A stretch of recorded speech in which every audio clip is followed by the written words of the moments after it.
great money. He's been storing up money because he hasn't been fined by Al for a long time. So I think this is our opportunity to claim some of that back. And I heard last week Mr. O'Kelly suggest be ruthless with this. So I think the key, whatever it costs. So the key is, as we get ready to talk about the Eagles, I know Rotarians want to be prepped and fully knowledgeable on the Eagles. So we're going to do a little history on the Eagles here for you. So I think, what was it, Mary? Last week they started out with $2. So you're already $2 in the hole. You can only go deeper with the numbers that you get wrong, right? So I don't think that Ted was there, from what I've been told, but a group of 6 business owners led to forming what, and when I say Eagles, just a caveat, I'm not talking about the band from the 70s or the Philadelphia Eagles, all right? So don't get misled.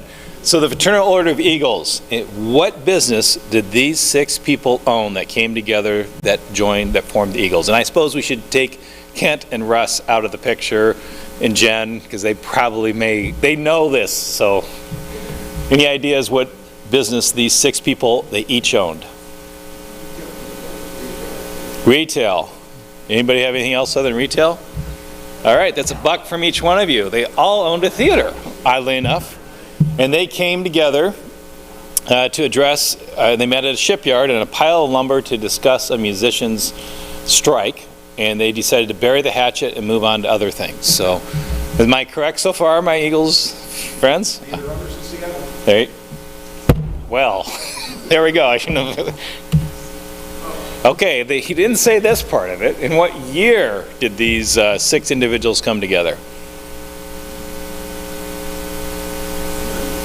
C, I heard a C, B, a D. Well, those of you with B would be correct. In 1898, those 6 theater owners met. And where did they meet at? Please, in what city? So Kent just owes $1 for everybody now. I was hoping somebody would go with Philadelphia, but nonetheless. There you go. All right. So when these 6 theater owners got together, they were talking about burying the hatchet, and they named their organization, which later became what we know today as the Eagles. Obviously, it was the order of something. So is it right, just, good, or noble? Heard nobles, I heard just, I heard nobody get the right answer. So it was the order of good things. Am I still correct so far from the Eagles' history? Chuck, you're an Eagle as well, are you not? Oh. All right.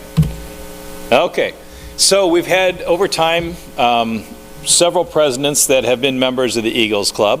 One of the individuals listed here was not a member of the Eagles Club in their respective community. Ted, do you know? It seemed like something you would have this knowledge on. Ted wants to go with Mr. George H.W. Bush. Anybody else have other ideas? Kennedy. Oh, look at you guys. Ted knows. Don't you ever think that Ted doesn't know. Right there, that's worth a fine. And also, I don't want to give you too many choices. In fairness, Teddy Roosevelt and FDR were also members of the Eagles. So those 6 presidents were all members of the Eagles. And then this one is probably, in my opinion, of the questions I had the most known. Which one of these holidays did the Eagles help establish? They advocated for and helped push about. I hear the M's, the Mothers and the Memorials Day. Those of you supporting your moms, you are correct on that one. All right, so that's your Eagles trivia to prep you for Kent and or Russ's talk, and with Jen's support there. Don't forget to leave some money in the red bucket there. And that's all I have. Thank you.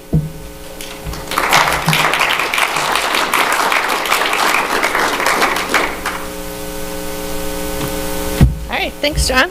And so I'm happy to introduce our speaker for today, Ken Osborne, who's going to tell us more about the Eagles.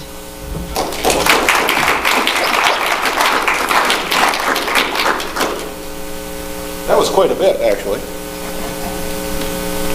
I'll try to get a little bit more detailed, but maybe on the local end of things. It's good to be in this building. I've worked in this building since 1982. Let that sink in. That's about three or so remodels ago. There was not a concourse at that time. That was part of our studio. So there was no hallway out there.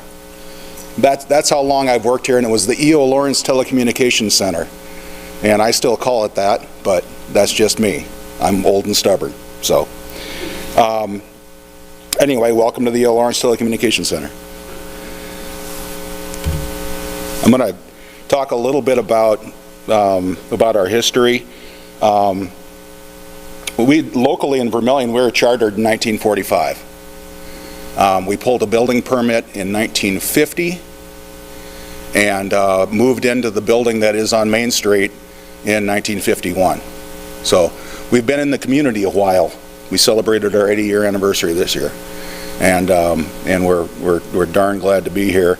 I don't know if you can read that on the very small little print there, but we were located above Carey's before our building, and at most we had 150 slot machines, and that's what funded the building we have on Main Street right now. So it's a little bit like video lottery, but not.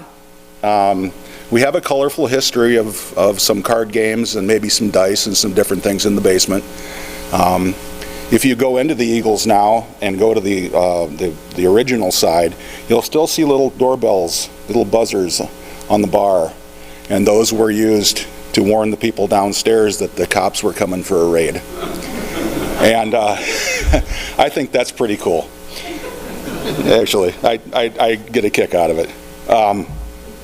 I did want to mention, since John Prescott was up here talking about the Eagles, I was on John's hiring committee, but in 1948 was when Prentice Park got its lights at the ball field. I guess I'm going to talk about this a little bit later, but at that time they were called the Vermillion Eagles, the baseball club was. The Red Sox became a semi-pro team, the Eagles. The building on Main Street was built with a shower room in the basement and a bar, and that's where the players went after the games.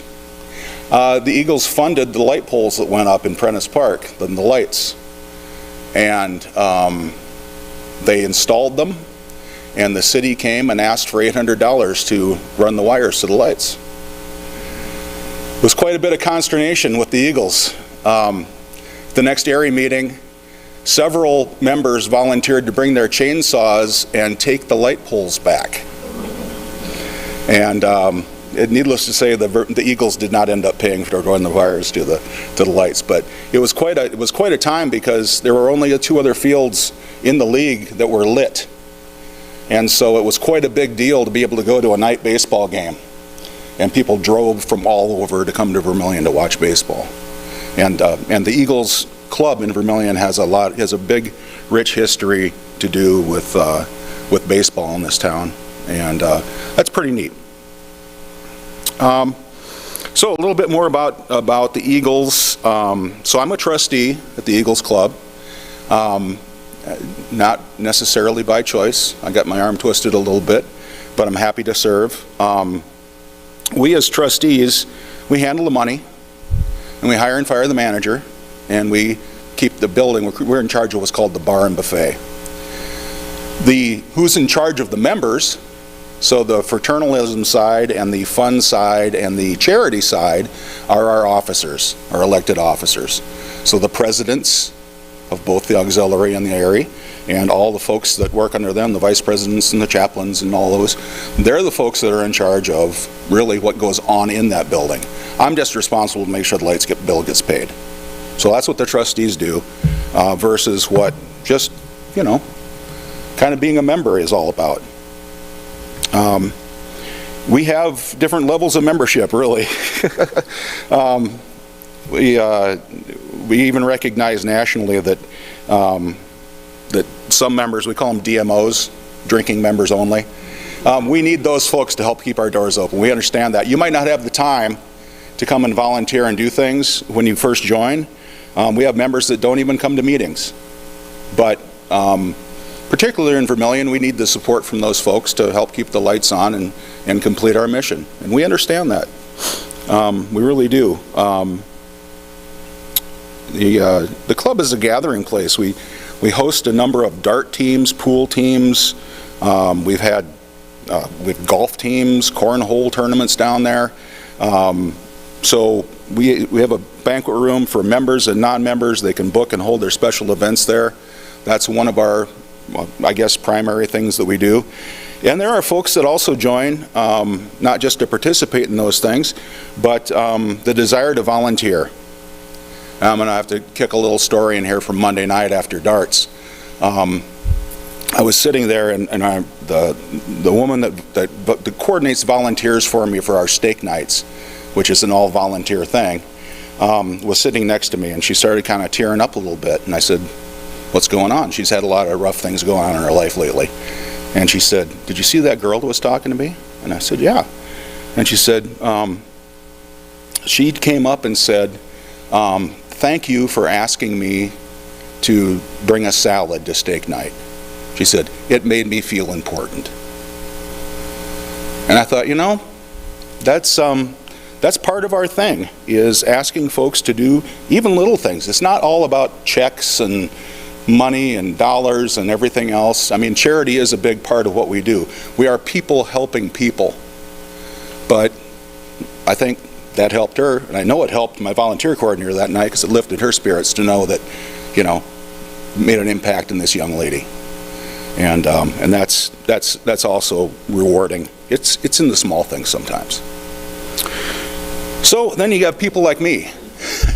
I joined and participated in the years in a lot of those leagues, and then, as that they say at the national level, I drank the Kool-Aid.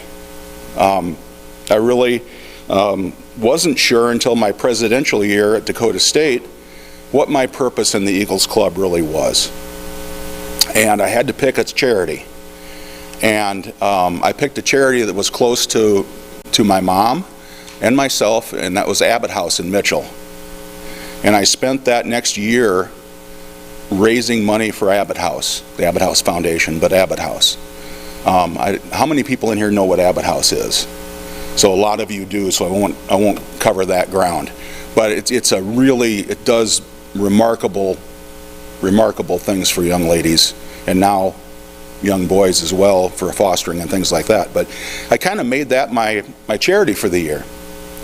And that gave me, it was tough, it was hard to do, but it gave me the focus that I needed to understand what it is, what my passion was, and my goals, and that I really wanted to help. And that's what I tell people when they say, "Hey, you know, I don't know if I want to be an Eagles member," or "Now I'm a new Eagles member, what do I do?"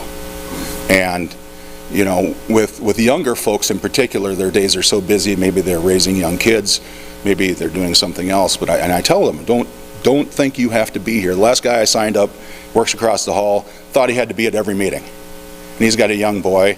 And I said, "No, you don't have to be at every meeting. Please come if you can. But someday, you're going to understand what your passion is. You may just want to come and volunteer. You want to maybe help me with my passion of raising money for whatever. I'm going to put an event on. We're going to go do putt-putt, or we're going to do something. That could be your thing. But someday, you're going to understand, and you're going to want to go maybe raise some money or help some people. And you might know how to do that. So you might not know how to fundraise or raffle or have a spaghetti dinner or know how to accomplish that. But at the Eagles, you're surrounded by folks that have been doing this for decades. And they will help you do that. They'll help you accomplish your goals. And that's really why, that's the thing I love about the Eagles, is we're very different in our towns. Rapid City is different than Valley City, it's different than Watford City, it's different than anybody else in the Dakotas, really, but they adapted to their community. They have the same set of rules that every other Eagles has in the international Eagles, but we all form ourselves in different ways, and we all do different things in different communities.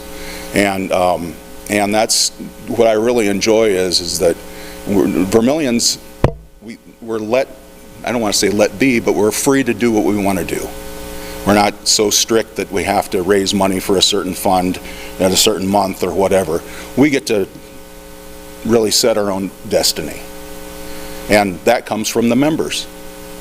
And so I think it was mentioned earlier, the Boy Scouts are raising money on our bingo night. I can't, hats off to the auxiliary. I had a little paragraph in here that I didn't read, but they're really embarrassing the guys on the amount of money that they raise. On their bingo night, and this is, I mean, the ladies have been doing bingo at the Eagles Club for decades, but not necessarily like this. They were on Friday nights, and it was a big deal. They'd fill that banquet room. It was the Eagles on Friday night and the Odd Fellows on Saturday night. And they raised a lot of money for charity. And the folks now, it's Thursday nights, it's 2 hours, it's 25 cents a card, and about $18,000 last year to charity. It's crazy. It's wonderful. And people have fun doing it. I've seen ladies bring their grandkids in and play bingo and eat popcorn and have a good time for a couple hours. So the work that they're doing, they've increased not only the dollar amounts of the scholarships we give away, but also the number of scholarships. It's just incredible what you can do when you put your mind to it, when you have the support there for you. So complete hats off to Jen, and if there's any other auxiliary members in here, I'm sorry, raise your hand or something, I'll recognize you. But yeah, we do have more than just Jen here for auxiliary. But they're really kind of embarrassing the guys right now, especially on the membership side and on the fundraising side. So we gotta suck it up and get going here. But anyway, I don't want to ramble on too much, but do you have any questions about the Eagles, or can I answer any questions? I think yeah.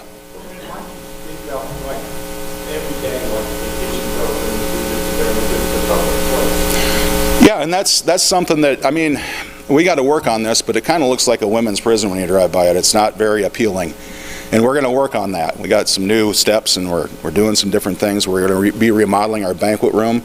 We just got our new sound system put in, and we're going to be making some really nice improvements to the place, but we are open to the public. Not all Eagles clubs are. There are still closed clubs, and technically with the IRS and the government and everything, I think we're supposed to be a closed club, but in Vermillion, that's not going to work for us. We need to be open to the university and the students, and even though we don't see a lot of traffic from students on the bar side, we have events down there. We've got, I think, a fraternity and a sorority event next week. So we are open to the public, and our kitchen is what I think is the best roasted chicken in the city. And we do that on Tuesday nights and Saturday noons, and we fling a good burger off the grill. Friday night we're having a fish fry along with our steak night. So if you're prefer that, come down and see us. You will not be disappointed in our fish dinner on Friday nights. So we are open to the public, and if you'd like to become a member, talk to me or anybody else in this room that raised their hands when they said they were members. I do have some application forms over there, but just come down and see us and talk to us and find out if it's a good fit for you. It's an interesting organization. I've enjoyed my time, been a member over 20 years, and it's helped me mature in my life for sure, and put focus on things and what's important. So, Jim. I know that you ride a motorcycle, and because of your interest in motorcycles, then you bring in motorcycle groups and clubs and motorcycle ride. We do. Our annual ride is usually ribs, rods, and rock and roll, and we skipped this last year. I'm not sure if we'll have it again this year, but we have a group, a subset of folks of Eagles that we call Eagle Riders, and they are folks that use motorcycles and four-wheelers and different things like that. We have a UTV run coming up in May, so they get out and get in the mud and tear up some poor farmer's field and have a good time doing it. So we'll have a UTV run this spring, but hopefully, and we get together during the summer once a week, just an excuse to get out and ride the motorcycle and go someplace for supper. So we are kind of active in that, but it's nice that that the Eagles allows us to be a subgroup of them, and we're chartered and the whole deal. It's really kind of a nice thing. But we have, it'd be nice if we were on more poker runs and different things, but sadly we're not. But we haven't gone after that part of the business, I guess. Jim? How many members do you have? So we're about 300 right now. We're in our renewal phase at the moment because our dues are due, I think, at the end of April. So we're really trying to get folks out there so we don't have to send out too many member reminders in the mail. In the Dakotas, I think we're 7,705 right now, the last report I saw, and I cannot put a number on nationally how many there are of us, but in North and South Dakota, about 7,700 right now. About 12, 13 clubs. Not all clubs are doing as well as Vermillion is. We just lost Minot, North Dakota. During my tenure, we lost Aberdeen. That hurt. They were over 1,000 members back in the day, and that one I took personally. But yeah, we're about 300 locally, and the women are edging that number up every week, or every 2 weeks. I see them initiating more folks, and that's great. It's wonderful. Ted, you got any questions? I was going to ask you about, you still have a relationship with the University of Iowa, diabetes? Diabetes Research Center at the University of Iowa. A number of years ago, the Eagles pledged $25 million. They were to build the building, we were to fund the research. So we brought in a number of those types of people to do the research and started giving them grants. I think we've pledged maybe another $5 million recently for research, but they've been able to take, their researchers have been able to apply for a number of other, like National Institute of Health grants and other things, and they've, I wish I would have brought the chart with me, they're responsible for hundreds of millions of dollars of research grants now, and different things that study a cure for diabetes. And they're doing great things in trying to figure that out. We get a report every year from them at our national convention, and it's interesting the things that they're trying. And eventually, if they find a cure, and it happens to be a pill or a tonic or a whatever, the Eagles gets a chunk of that patent that they researched from our money. So that's a pretty cool thing. It's a nice facility, yeah, we're still very involved in the Diabetes Research Center.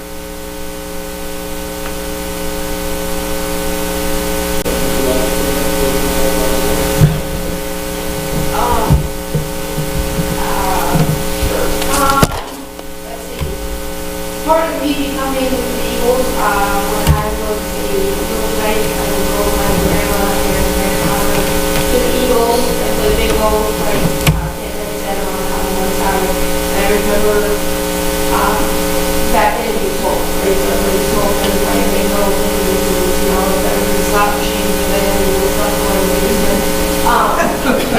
I remember they put up these things that would click all the time, so you would remember from the Eagles, and that was the click on the skin and I go home on Sunday night and I would learn from that and see that I was so excited for that next Friday to bring up, and it was the best thing.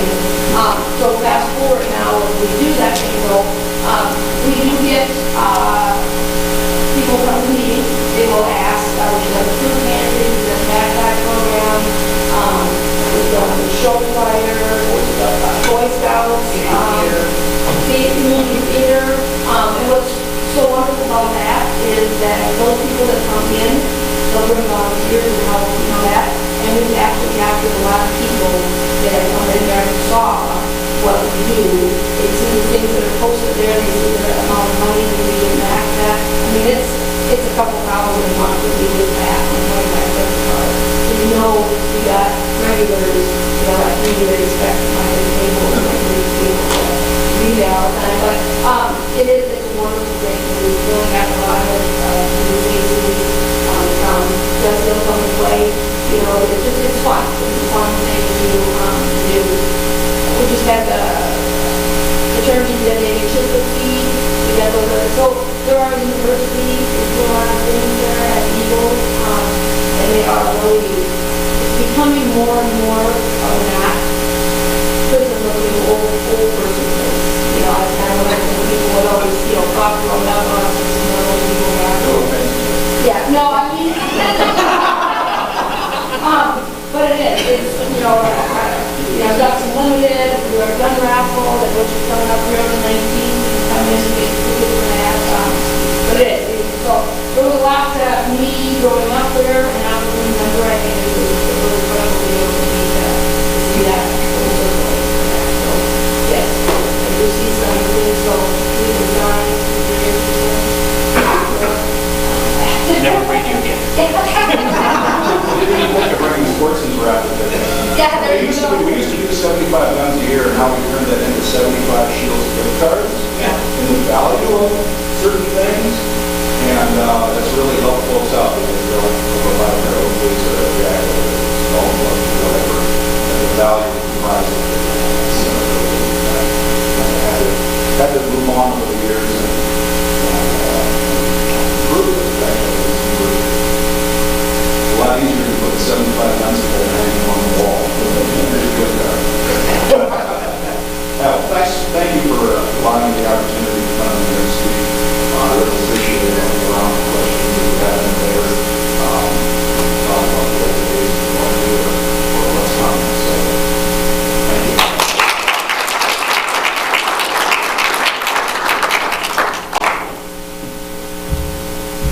Thank you so much. I know the Scouts have been having a blast doing bingo this month, so we really appreciate that a lot. I guess we need to do the 50-50. Kent, I'll let you draw. Make one person happy. Take away. It's out here. Oh, wow. All right. So thank you, Kent and Jen and Adrian, for joining us today. We hope to see you all back here and sing. You're going to sing today?